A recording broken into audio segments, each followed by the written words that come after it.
اعوذ باللہ من الشیطان الرجیم بسم اللہ الرحمن الرحیم۔ بیٹا، آج کی ہماری گفتگو فصل خامس میں ہے۔ کل والی بھی ریکارڈنگ نہیں ہوئی تو اس کا ترجمہ میں کروں گا، لیکن خلاصہ آج والی کا آپ کو بتانا چاہتا ہوں۔ تو آج کی ہماری گفتگو کس کے بارے میں ہے؟ فصل سادس کے بارے میں۔ کل ہم فصل خامس پڑھے تھے۔ فصل سادس میں یہ بتانا چاہتے ہیں، کیا قرآن مجید کو ہم خبر واحد کے ذریعے تخصیص لگا سکتے ہیں یا تخصیص نہیں لگا سکتے؟ کیا مطلب؟ اس کا مطلب یہ ہے کہ قرآن مجید میں کوئی عام وارد ہوا، ٹھیک ہے، کیا ہوا؟ کوئی عام وارد ہوا، اسی عام کو کوئی خبر واحد آ کے تخصیص لگاتی ہے، تو تخصیص لگ سکتی ہے یا تخصیص نہیں لگ سکتی؟ پہلے مثال دے کے سمجھائیں۔ قرآن مجید میں یہ کہا گیا مثلا ربا حرام ہے، ربا حرام ہے، اس کا مطلب یہ ہے کہ بھائی بھائی کے ساتھ بھی ربا حرام ہے، باپ بیٹے کے درمیان بھی ربا حرام ہے، شوہر بیوی کے درمیان بھی ربا حرام ہے، مطلقاً ہر حالت میں ربا کیا ہو گئی؟ حرام۔ پھر خبر واحد آئی، اس نے آ کے کہا کہ باپ اور بیٹے کے درمیان ربا حرام نہیں ہے۔ اب اگر ہم مانیں گے کہ یہ خبر قرآن مجید کے دائرے کو محدود کرتی ہے، تو پھر ہم کہیں گے قرآن مجید نے یہ جو کہا ہے کہ ربا حرام ہے، ہاں حرام ہے، لیکن باپ بیٹے کے درمیان ربا حرام نہیں ہے۔ خبر واحد کہتے کسے ہیں؟ فرماتے ہیں کہ حدیث کی دو قسمیں اس لحاظ سے بیان کی جاتی ہیں، ایک خبر متواتر اور ایک خبر واحد۔ خبر متواتر اس خبر کو کہتے ہیں کہ جس کے راوی اتنے تو زیادہ ہیں کہ ہمیں یقین ہو جاتا ہے کہ یہ جھوٹ نہیں بولتے، یعنی سچ ہے، تو نتیجے میں وہ روایت ہمارے لیے حجت ہے۔ خبر واحد وہ ہے جس کی روات کی تعداد کم ہوتی ہے، اس میں راویوں کے بارے میں جھوٹ کا امکان ہوتا ہے، ٹھیک۔ تو اس بارے میں جو ہے کیا تین نظریے ہیں یا تین قول ہیں کہ خبر واحد کے ذریعے تخصیص لگے گی یا نہیں لگے گی۔ ایک، تخصیص نہیں لگے گی۔ دوسرا قول ہے کہ تخصیص لگے گی۔ تیسرا قول یہ ہے کہ بھائی اس خبر واحد سے پہلے بھی اس عام قرآنی کو کوئی تخصیص لگی ہے، پہلے ہی کچھ دائرہ محدود ہو چکا ہے، اب یہ خبر واحد آ کے مزید دائرے کو محدود کرتی ہے تو یہ تخصیص لگا سکتی ہے۔ لیکن اگر قرآن مجید کے عموم کو پہلے تخصیص نہیں لگی تو پھر خبر واحد اسے تخصیص نہیں لگا سکتی ہے، ٹھیک۔ اب وہ افراد جو کہتے ہیں کہ قرآن مجید کو خبر واحد کے ذریعے تخصیص لگ سکتی ہے، ان کی کوئی دلیل تو ہونی چاہیے، بغیر دلیل کے تو کوئی بات نہیں ماننی چاہیے۔ ان کی دو دلیلیں ہیں۔ وہ کہتے ہیں بھائی سب سے پہلے تو علماء کرام کی سیرت کو ہم دیکھتے ہیں، وہ خبر واحد پر عمل کرتے تھے۔ اب جب خبر واحد پر عمل کرتے تھے تو اس کا مطلب یہ ہے کہ تخصیص لگانے کے لیے تو بھی عمل کرتے تھے، تخصیص لگانے کے لیے نہ آئے تو بھی عمل کرتے تھے۔ نتیجے میں سیرت علماء دلیل ہے کہ خبر واحد کے ذریعے قرآن کو تخصیص لگ سکتی ہے۔ اس کے بعد ان کی دوسری دلیل فرماتے ہیں کہ اگر ہم اس بات کا عقیدہ رکھیں کہ خبر واحد کے ذریعے تخصیص نہیں لگتی، پھر تو خبر واحد کسی کام کی نہیں رہے گی، اس لیے کہ جو بھی خبر واحد ہے وہ قرآن مجید کے کسی نہ کسی عموم کے جو ہے کیا ہے دائرے کو محدود کرتی ہے، ٹھیک۔ دائرے کو محدود کرنا یعنی تخصیص لگانا، اور آپ تخصیص کا انکار کرتے ہیں تو نتیجے میں پھر وہ حدیث اور خبر واحد کسی کام کی نہیں رہے گی۔ تو اس حوالے سے ہم کہتے ہیں کہ خبر واحد تخصیص لگاتی ہے۔ مصنف صاحب فرماتے ہیں کہ بھائی میرے، یہ جو آپ کی دوسری دلیل ہے کہ اگر ہم خبر واحد کے ذریعے تخصیص کے قائل نہ ہوں تو خبر واحد گویا کہ بیکار ہو جائے گی، ایسا نہیں ہے۔ خبر واحد بہت ساری قرآن مجید کی وضاحت بھی کرتی ہے۔ مثلا قرآن مجید نے ہمیں یہ کہا اقیم الصلاۃ، آپ نماز پڑھو، ٹھیک۔ اب اقیم الصلاۃ کے بعد اس کو کیسے پڑھیں؟ ٹھیک ہے، کتنی کتنی رکعت پڑھیں وہ تو خبر واحد نے بیان کی ہے، تو نتیجے میں خبر واحد کا ملغا ہونا لازم نہیں آئے گا۔ بات واضح ہوگی؟ تو مصنف نے گویا کہ اپنا کھل کر نظریہ بیان نہیں کیا، ٹھیک ہے، باتوں باتوں میں محسوس ہوتا ہے کہ مصنف صاحب مائل ہیں اس طرف کہ خبر واحد کے ذریعے قرآن کو تخصیص لگ سکتی ہے۔ بسم اللہ الرحمن الرحیم۔ الفصل الخامس، یہ کل والے درس کا ترجمہ، تخصیص العام بالمفہوم، عام کو تخصیص لگانا مفہوم کے ذریعے۔ اذا کان ہناک دلیل عام، ہناک یعنی شریعت میں، خارج میں اگر کوئی دلیل عام ہو، وہ دلیل آخر اور ایک دوسری دلیل بھی ہو، لہو مفہوم، اس دوسری دلیل کے لیے کیا ہے؟ مفہوم ہے۔ فہل یقدم المفہوم علی العام او لا، پھر کیا اس مفہوم کو مقدم کیا جائے گا عام پر یا مقدم نہیں کیا جائے گا؟ مقدم کیا جائے گا یعنی کیا مطلب؟ یعنی اس مفہوم کے ذریعے پھر عام کے دائرے کو محدود کیا جائے گا۔ وَإِنَّمَا عَقَدُوا هَذَا الْبَحْثَ، بتحقیق علماء نے اس بحث کو پیش کیا ہے مع اتفاقہم، جبکہ علماء اس بات پر تو متفق ہیں، علی تقدیم المخصص علی العام، کہ ہم مقدم کریں گے مخصص کو عام پر، ٹھیک ہے، کیوں؟ لأجل تصور ان دلالت المفہومیہ وان کانت اخص اضعف۔ بھائی یہ لأجل جو ہے علت بیان کر رہا ہے کس کی؟ عقدو کی۔ یہ بحث کیوں پیش کیا ہے؟ اس خاطر کہ تصور کیا جاتا ہے کہ بھائی دلالت مفہومیہ اگرچہ عام سے اخص ہے، جب اخص ہے تو اس کو مقدم کرنا چاہیے مشاہد، لیکن کہتے ہیں کہ اضعف من دلالت المنطوقیہ، یہ دلالت منطوقی سے کیا ہے؟ ضعیف ہے، دلالت منطوقی اس سے زیادہ طاقتور ہے۔ وَلِأَجْلِ ذَلِكَ، اسی طاقتور اور کمزور ہونے کی وجہ سے بحثو، علماء نے بحث کی ہے، فی ان المفہوم حل یقدم، کیا مفہوم کو مقدم کیا جائے گا مع ضعفہ، جبکہ مفہوم ضعیف بھی ہے عام پر، اور لا یقدم یا مقدم نہیں کیا جائے گا۔ وَيَقَعُ الْكَلَامُ فِي مَبْحَثَيْنِ، یہ ہماری بحث دو بحثوں میں واقع ہوتی ہے۔ بھائی مفہوم کی دو قسمیں ہیں، الاول تخصیص العام بالمفہوم الموافق، عام کو مفہوم موافق کے ذریعے تخصیص لگانا۔ بیٹا مفہوم موافق اس مفہوم کو کہتے ہیں جس کا حکم اور منطوق کا حکم جو ہے کیا ہے؟ ایک دوسرے کے مخالف نہ ہو، اور مفہوم مخالف وہ ہے جس میں منطوق کا حکم اگر مثبت ہے تو مفہوم کا منفی، اگر منطوق کا منفی ہے تو مفہوم کا مثبت۔ آسانی تخصیص العام بالمفہوم المخالف، دوسرا یہ ہے کہ عام کو تخصیص لگائے مفہوم مخالف کے ذریعے۔ المبحث الاول، پہلی بحث، تخصیص العام بالمفہوم الموافق، عام کو تخصیص لگانا مفہوم موافق کے ذریعے۔ قد نقل الاتفاق، اتفاق نقل کیا گیا ہے، علی جواز تخصیص بالمفہوم الموافق، کہ جائز ہے عام کو تخصیص لگانا مفہوم موافق کے ذریعے۔ مثلا بھائی مثال دو، اذا قال اضرب من فی الدار، جب کوئی کہنے والا کہتا ہے کہ مارو ہر اس بندے کو جو گھر میں ہے، بھائی ہر اس بندے کو، یا کل عموم کا فائدہ دے رہی ہے۔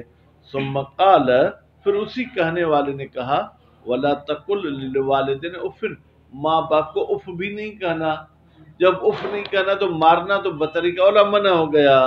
والدلیل الثانی یدل علی حرمت ضرب الوالدین ایضا، تو دوسری دلیل والدین کے مارنے کے حرمت پر بھی دلالت، بھی کا مطلب کیا؟ یعنی جیسے اف کے حرام ہونے پہ دلالت کرتی ہے، ایسے مارنے کے بھی حرام ہونے پہ دلالت کرتی ہے۔ اذا کانا فی الدار، البتہ یہ کب؟ جب ماں باپ بھی گھر میں ہو۔ ویخصص العام بہذا المفہوم، پھر عام کو تخصیص لگائی جائے گی اس مفہوم کے ذریعے، اس میں تو کوئی شک نہیں۔ المبحث الثانی، دوسری بحث، حل یخصص العام بالمفہوم المخالف، کیا عام کو مفہوم مخالف کے ذریعے بھی تخصیص لگا سکتے ہیں؟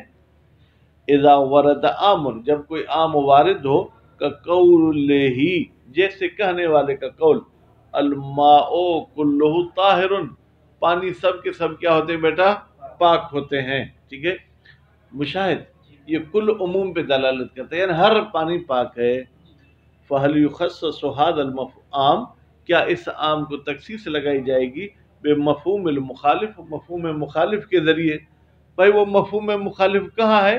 فی قول ہی، کہنے والے کے اس قول میں، اذا کان الماء قدر قرن، جب پانی کر کی مقدار جتنا ہوگا، لم ينجس شیئن، تو پھر اسے کوئی بھی چیز نجس نہیں کرے گی۔ اس کا مفہوم مشاہد کیا ہے؟ جب کر سے کم ہوگا تو نجس ہو جائے گا۔ پس منطوق کا حکم عدم نجاست کا ہے، مفہوم کا حکم نجاست کا ہے۔ اب مفہوم کرے گا نجس ہوگا، اوپر عام کرے گا الماء کل ہوتا ہے، ہر پانی پاک ہے، کیا تخصیص لگے گی؟ حل یخصص ام لا، یا تخصیص نہیں لگے گی؟ فی اقوال، بھائی اس دوسرے بحث میں چند اقوال ہیں۔ وہ تفصیل، اگر ان ابحاث کی آپ تفصیل جاننا چاہتے ہیں، یطلب من الدراسات العلیاء، وہ اوپر والی کلاسوں میں اور اوپر والی کتابوں میں آپ جا کے طلب کریں۔ وظاہر انہ اذا لم تکن قوت لاحد الدلیلین فی النظر العرف، کہتے ہیں ظاہر یہ ہے کہ جب دو دلیلوں میں سے کوئی ایک قوی نہ ہو علی الاخر، دوسرے دلیل پر، یعود الکلام مجملا، تو آپ کہیں گے سائن یہ کلام مجمل ہو گیا، ہمیں سمجھ میں نہیں آ رہا ہے۔ وَأَمَّا إِذَا كَانَ أَحَدُهُمَا أَظْهَرُ مِنَ الْآخَرِ، لیکن احدہما، عام اور مفہوم مخالف میں سے کوئی ایک اظہر ہو دوسرے پر، فَيُقَدَّمُ الْأَظْهَرُ، پھر تو جس کا مطلب زیادہ ظاہر ہے اس کو مقدم کریں گے۔ یعنی کیا مطلب؟ اگر مفہوم مخالف اظہر ہے تو اس کے ذریعے تخصیص لگائیں گے کس کو؟ عام۔ اگر عام اظہر ہے مفہوم مخالف سے تو پھر ہم اسے تخصیص نہیں لگائیں گے۔ الفصل السادس، چھٹی فصل، تخصیص الکتاب بخبر الواحد، قرآن مجید کو خبر واحد کے ذریعے تخصیص لگا سکتے ہیں یا نہیں لگا سکتے؟ اتفق الاصولیون، اصول والوں نے اتفاق اور اجماع کیا ہے علی جواز تخصیص الکتاب بالکتاب، کہ قرآن کو قرآن کے ذریعے تو تخصیص لگا سکتے ہیں۔ پھر اس پر بھی اتفاق کیا ہے؟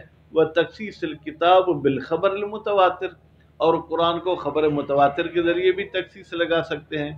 واختلفوا فی جواز تخصیص الکتاب بخبر الواحد، لیکن علماء نے اختلاف کیا ہے کہ قرآن مجید کو خبر واحد کے ذریعے تخصیص لگے گی یا نہیں، علی اقوال ثلاثۃ، اس میں کتنے اقوال ہیں مشاہد؟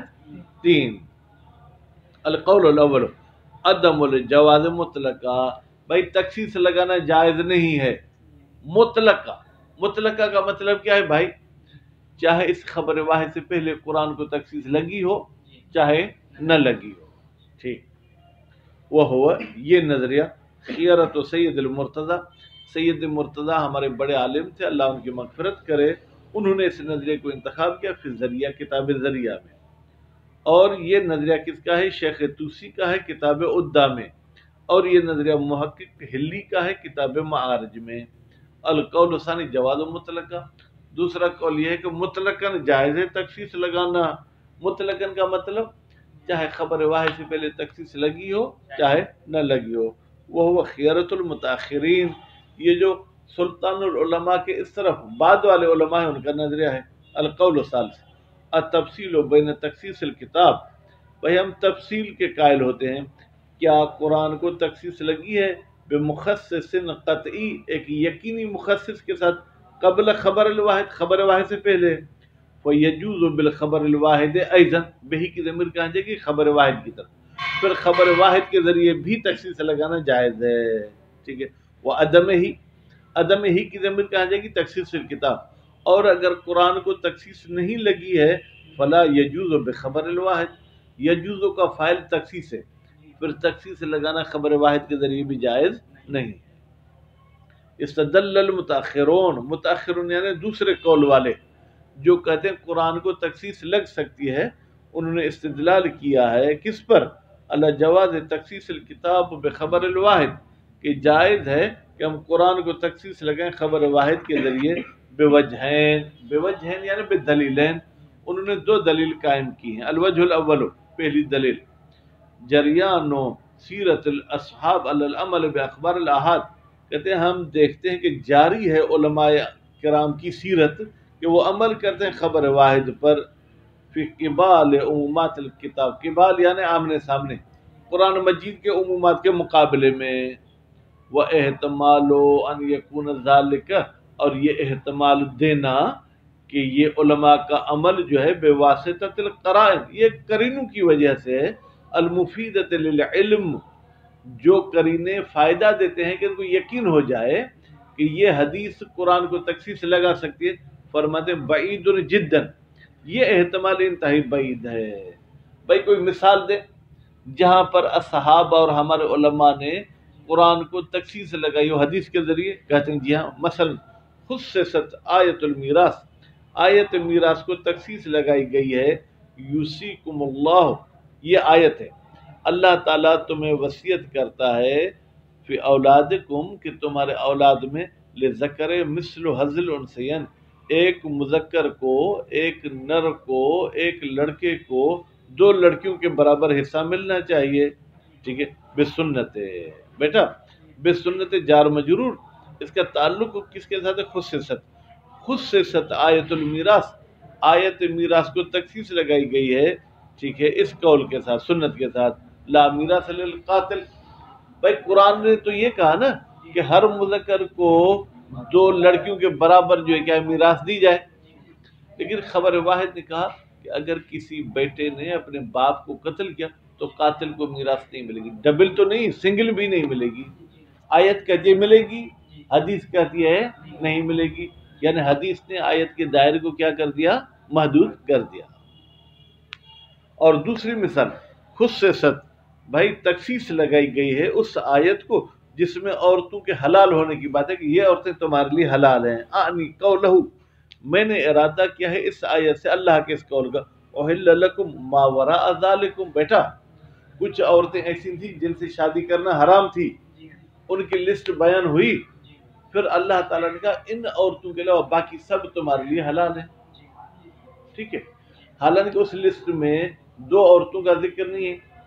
ایک، اگر آپ کے گھر میں آپ کی بیوی ہے، اس کی بھانجی بھتیجی آپ نہیں لے سکتے، ٹھیک، تو آیت میں تو اس کی منع نہیں ہے، یہ حدیث میں منع آئی ہے، ٹھیک ہے، بس معلوم ہوا کہ یہاں پر بھی اس حدیث نے اس آیت کے دائرے کو جو ہے کیا ہے محدود کر دیا، ٹھیک، بس آیت کیا کہہ رہی ہے کہ بھائی یہ جو وعلیکم السلام، یہ جو 8-9 گروپ کی عورتیں ہیں ان کے ساتھ تم نکاح نہیں کر سکتے ہو، ان کے علاوہ باقی سب عورتوں کے ساتھ تم نکاح کر سکتے ہو، لیکن حدیث نے کہا کہ 2 اور بھی عورتیں ہیں جن کے ساتھ آپ نکاح نہیں کر سکتے۔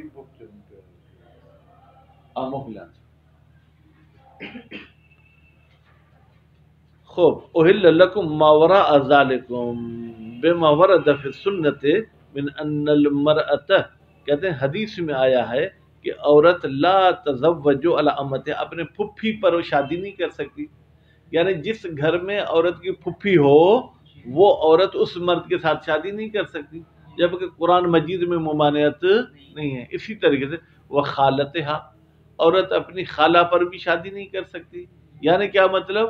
یعنی اگر خالہ پہلے سے موجود ہے تو اس کی بھانجی اس مرد کے ساتھ شادی نہیں کر سکتی۔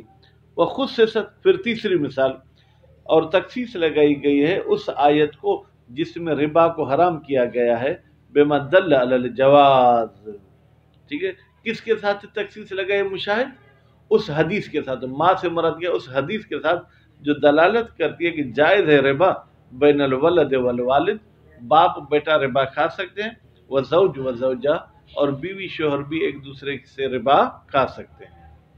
الوجہ الثانی، دوسری وجہ، اذا لم نقل بجواز تخصیص الکتاب، اگر ہم قائل نہ ہوں کہ جائز ہے قرآن کو تخصیص لگانا خبر واحد کے ذریعے، لازم الغاء الخبر بالمرہ، پھر تو لازمی آتا ہے کہ ہم خبر کو بالکل بنیاد سے ہی کیا کر دیں؟ ملغا کر دیں۔ اذ ما من حکم مروی بخبر الواحد، اس لیے کہ کوئی بھی ایسا حکم نہیں ہے جو نقل کیا گیا ہو خبر واحد کے ذریعے، الا بخلاف عموم الکتاب، مگر یہ کہ اس کے خلاف کوئی قرآن مجید کی عمومی آیت ہوتی ہے، ولو بمثل عمومات الحل، بھائی اگر اس موضوع پر آیت نہ بھی آئی ہو، مشاہد، تو بھی قرآن مجید میں حلال ہونے والی آیتیں تو کیا ہیں؟ عام ہیں۔ ولا یخل الوجہ الثانی یعنی اغراق، یہ مصنف فرماتے ہیں کہ یہ جو آپ کی دوسری دلیل ہے نا، یہ اغراق سے خالی نہیں۔ اغراق کا مطلب کیا ہے؟ مبالغہ، یعنی آپ نے مبالغہ کیا۔ بھائی اگر ہم خبر واحد کو مخصص نہ بھی مانے تو بھی وہ بالکل بیکار نہیں جائیں گی، کچھ نہ کچھ کام کی ہیں۔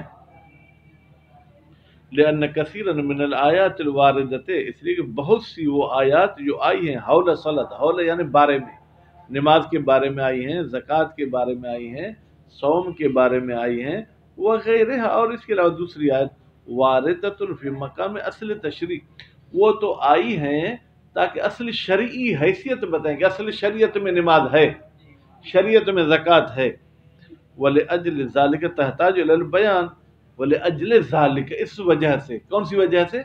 کہ یہ آیات اصل قانون شریعت بتاتی ہیں، یہ آیات محتاج ہیں کس کی طرف؟ إِلَى الْبَيَانِ، وضاحت کی طرف۔ وَخَبَرُ الْوَاحِد، اور فرماتے ہیں خبر واحد بعد ثبوت حجیت ہی، اس کے حجت ثابت ہونے کے بعد، یکون مبیناً، یہ بیان کرنے والی ہوتی ہے، لمجملات القرآن، قرآن مجید کی مجمل باتوں کو، وموضحاً، اور یہ خبر واحد وضاحت کرتی ہے، لمبہمات القرآن، قرآن مجید کی مبہم چیزوں کو۔ ولا یؤد مثل ذالک، اور اس قسم کا بھائی بیان کرنا اور وضاحت کرنا یہ قرآن کے مخالف نہیں گنا جائے گا، معارض اللہ، اور یہ قرآن کا مخالف بھی نہیں گنا جائے گا، بل یکون فی خدمت القرآن، بلکہ ایسی احادیث تو قرآن کی خدمت کرتی ہیں۔ والغایۃ المہمۃ من وراء حجیت خبر الواحد ہوا ذالک، کہتے ہیں وہ اہم مقصد جو خبر واحد کے حجیت کے پیچھے چھپا ہوا ہے، ہوا ذالک، وہ یہی ہے کہ ہم خبر واحد کو حجت مانیں، مشاہد کیوں؟ تاکہ قرآن کی وضاحت کر سکے، تاکہ قرآن کو بیان کر سکے۔ ثم لو قلنا بجواز تخصیص القرآن بخبر الواحد، اگر ہم قائل ہو جائیں کہ جائز ہے قرآن کو تخصیص لگانا خبر واحد کے ذریعے، بھائی تو پھر دوسرا سوال ہوتا ہے کیا قرآن کو خبر واحد کے ذریعے نسخ کر سکتے ہیں؟ بیٹا تخصیص لگانا یعنی دائرے کو محدود کرنا، نسخ کرنا یعنی قرآن کے حکم کو بالکل ختم کر دینا۔ فرماتے لا نجیزو نسخ القرآن، ہم اجازت نہیں دیتے قرآن کے حکم کے ختم کرنے کو بھی خبر واحد کے ذریعے، لأن الکتابہ قطعی ثبوت، بھائی قرآن مجید قطعی ثبوت ہے۔ قطعی ثبوت کا مطلب کیا ہے مشاہد؟ یعنی ہمیں یقین ہے کہ یہ خدا کا کلام ہے، جبکہ حدیث جو ہے کیا ہے؟ وہ قطعی ثبوت نہیں ہے۔ جو بھی حدیث ہوتی ہے ہمیں شک ہوتا ہے، پتہ نہیں معصوم سے صادر ہوئی ہے یا معصوم سے صادر نہیں۔ بس قرآن کا خدا کا کلام ہونا یقینی ہے، حدیث کا معصوم کا کلام ہونا یقینی نہیں، تو غیر یقینی کے ذریعے یقینی کو ہم ختم نہیں کر سکتے۔